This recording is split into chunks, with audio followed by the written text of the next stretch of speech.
Hey, so I wanted to talk a little bit with you about developing a tolerance versus a dependence upon oils. And I can honestly tell you, if you're not familiar with me, my name's Tammy Davis. I've been working with oils now for nearly 40 years. It did start and continues to be involved in pharmacology as well as epigenetics. And I have worked in treatment facilities with people in recovery from trauma and addiction. And so, including my own. And one of the things, many people have different mechanisms that actually support their emotional and physical well-being. Oils happens to be the tool, if you will, that was introduced to me many, many years ago. I had no idea they even existed.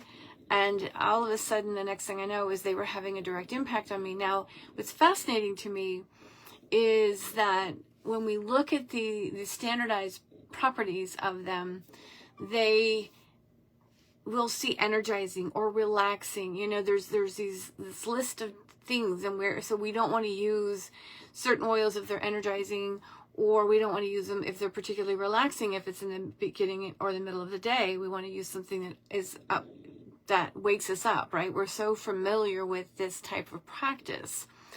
But what's interesting to me is that although they are recognized properties, they are not necessarily, it's not accurate. They're not accurate. And the reason I say that is because ultimately an essential oil is an adaptogen. It helps your body adapt more efficiently to the stressors. When it comes to the brain, your brain is what's sending out all signals. All physical and emotional pain begins in the brain. It all begins in the brain. And so the brain and the DNA are sending out messages, and it's initializing the activation of inflammation. Inflammation is simply energy. So the energy of stimulation, of high alert, of being on guard, of being triggered somehow, which we don't necessarily know what our triggers are. Again, I've worked in facilities, and we were always trying to set people up to make sure that they were protected from potential triggers. I've worked with the autistic communities as well, and a lot of that goes on in the same way. And what I know is that anything could be a potential emotional trigger. So when we use oils in a way as a daily routine, it's going to start off focusing on your symptoms, whatever you're dealing with.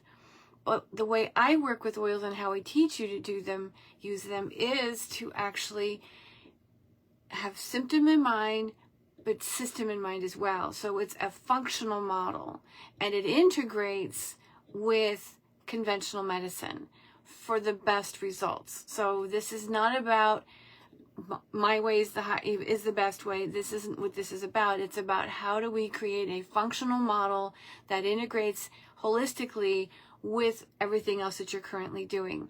Now, when it comes to oils, like I said, as you start to integrate them as a way of a daily routine, you will notice that in some instances, an energizing, what's viewed as an energizing oil, may actually cause you to relax, may actually cause you to feel really, really sleepy. This has happened to countless people that I've worked with. And the reason for that is it's assisting your body, as I mentioned, with adapting to these stressors. And as it works with the brain, and it redirects the energy of the brain to relieve that stress response, your body's unique reaction might be to relax, even though you used an energizing oil. The reverse can be said for those that are calming and wanting to use them maybe towards the end of the day, maybe to kind of help you get some sleep, and the next thing you know is you're wide awake. So it really is more of an adaptogenic effect, and the longer you use them, the more they become tonics as opposed to just mere symptom relief. And the reason I love them when it comes to triggers is because when you feel that trigger, it's not about erasing So they're not, it's not about erasing. So I started off by talking about dependence and tolerance. You never develop a tolerance to oils, ever. So it's never like you need more and more and more and more. And don't necessarily become dependent upon them. I love my oils and I will use them. I use them at least twice a day. Sometimes I'll use them a little bit, another time if I'm involved in something and I'm noticing myself getting kind of anxious because I am starting to, just the conversations of doubt and is this really going to work out? And just that narrative that takes place in the privacy of your own mind. And I will incorporate an oil to help me self-regulate. And that's just it. It's self-regulation. We look for balance. Like we're always looking for hormonal balance. I see it. It's a hashtag, hormonal imbalance. This is what we're looking for. Hormonal balance is the body's ability to self-regulate, which means it's the body's ability to go between pro-inflammatory hormones and anti-inflammatory hormones. This is the stress response. You actually need those pro-inflammatory hormones, but giving your body the opportunity to self-regulate now improves the ultimate outcome. And so you don't develop a dependence upon them. As I said, though, for me, in some cases, it's always advisable to use them when you do feel yourself getting triggered, not because we're trying to quiet the emotion, but because we want to be able to be more present with the emotion so that we understand what's going on with us. And now we're able to make the distinction, like, this is something false. I'm telling myself that's something that is untrue, and I can choose to do and think and feel differently. It actually gives you that level of control. It restores your cognitive control. It breaks you out of the instinct of habitual, automatic reactions and gives you that moment, that pause, that delightful pause where you know you've got this. So ultimately, the use of oils doesn't create a dependence. It does not create a tolerance.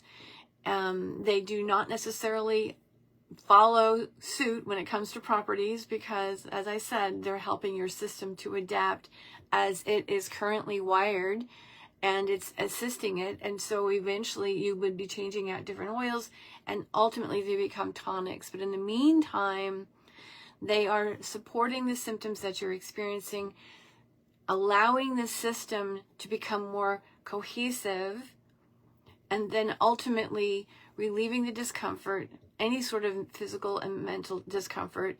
It's giving you absolute control of your emotions 100% of the time and freeing you up to actually live a life fulfilled. So this is the ultimate goal. It takes time and practice, and this is something I can teach you how to do. But this is what I've learned how to do through my own work and through my own emotional needs and my own recovery from certain addictive issues and anxiety and IBS and insomnia, and even helping me to regulate my weight and eating disorders. So with that said, if you have any questions about any of this, please let me know. But it really is about not self-medicating. It's about empowering the self to be able to be fully sustainable and integrated with all modalities that you can do safely and with the best outcome. All right? Have an exquisite day. I look forward to hearing from you.